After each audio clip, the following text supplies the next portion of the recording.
நடிகர் விஜய் இன்றைக்கி வழக்கம் போல் பேசியிருக்காரு. வழக்கம் போல் திமுக மட்டும் தான் விமர்சிச்சிருக்காரு. பாஜகவை விமர்சிக்க மாட்டேன்னு வேறு சொல்லியிருக்காரு. பாஜகலாம் சீனில் இல்லைங்க. எப்படி பாஜக விமர்சிக்க மாட்டேங்கிறத அது ஒன்றும் சீனில் இல்லையே. இந்த தேர்தலில் பாஜகவுக்கு தொடர்பே இல்லையே. இன்றைக்கி தமிழ்நாட்டை சூறையாடுவதில் தமிழ் மொழியை நீட்டு புதிய கல்விக் கொள்கையிலிருந்து எல்லாமே பாஜக தமிழ்நாட்டோட தொடர்பு இல்லையா? இந்த இனத்தை மொழியை மக்களை மாநில உரிமையை பறிப்பதில் பாஜகவுக்கும் தமிழ்நாட்டுக்கு தொடர்பு இல்லை. ஆனால் பாஜகவை பேச மாட்டோன்னு எவ்வளோ டாக்டிக்ஸாக இருக்காங்க பாருங்கள். முழுக்க பாஜகவின் ஸ்கிரிப்ட் தான். ஒரு ஸ்கிரிப்ட் பேப்பர் கூட அனுப்பியிருந்தாங்க, இதுதான் அவர் பார்த்து படித்தது அப்படின்னு. அது இல்லைங்க, இது டிஎம்கேக்காரங்க பரப்புகிறாங்க அப்படிலாம் சொன்னாங்க. அந்த பேப்பர் அதுதான் அந்த பேப்பரான்னு எனக்கு தெரியாது. ஆனால் அவர் பேசுனதை பார்க்கும்போது அந்த பேப்பர் மாதிரி தான் அவர் பேசுகிறார்.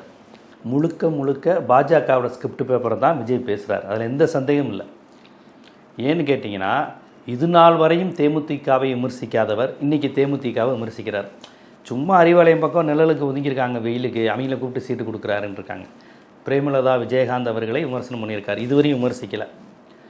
யாரெல்லாம் தான் கூட்டணிக்கு வரலையோ, திமுக கூட்டணியில் இருக்காங்களோ அவங்கள மட்டும்தான் விமர்சிக்கிறார். திருமாவளவனை பார்த்து உன் பக்கம் 20 பேர் கூட இல்லை அப்படின்னு இழிவாக பேசியவர் தான் ஆதவ அர்ஜுனா.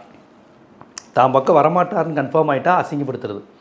வருவாங்கன்னு சொன்னால் அவர் எவ்வளோ பெரிய தலைவர் தெரியுமா, அவர் எங்கள் பக்கம் தான் வரப்போகிறாரு, தலித்த முதலமைச்சராக போகிறோம் அப்படி இப்படிலாம் சீனை போட்டாங்க. வரமாட்டாருன்னு தெரிஞ்சவொடனே திருமாவளவனை 20 பேர் கூட இல்லாத ஆள் என்ன பண்ணாங்க. பிரேமலதா விஜயகாந்த் வந்து எங்கள் மதுரைக்காரர் எங்கள் அண்ணன் அப்படிங்கிற வேண்டியது.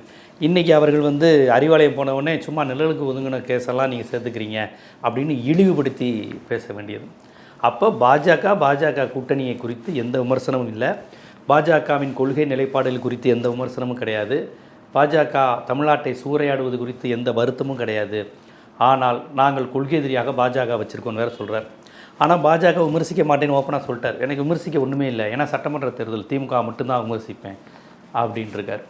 ஆனால் பல இடங்களில் மாட்டிக்கிட்டார். அவர் வசமாக நான் ஒரு சங்கீதான் அப்படிங்கிறத வெளிப்படுத்தியிருக்கிறார். வேறு ஒன்றும் இல்லைங்க. நீட்டு விவகாரத்தில் பாஜக என்ன சொல்லுதோ அதைத்தான் வேறு வடிவில் சொல்கிறார். ஒரு ஏற்கனவே டாக்டர் படிப்பு மட்டும்தான் படிப்பான்லாம் கேட்டு மாட்டிக்கிட்டாங்க. நீட் அனிதா இறந்தபோது வலதுசாரிகள் பிஜேபி என்னெல்லாம் சொன்னாங்களோ அதே வார்த்தைகளை வேறு வடிவில் பேச வைப்பாங்க பாஜக. இப்போ விஜயை வச்சு பேச வைக்கிறாங்க. விஜய் யார்? பாஜகவின் கொள்கை எதிரி. நம்புங்க, நம்பலைன்னா ரத்தம் கக்கி சாவிங்க.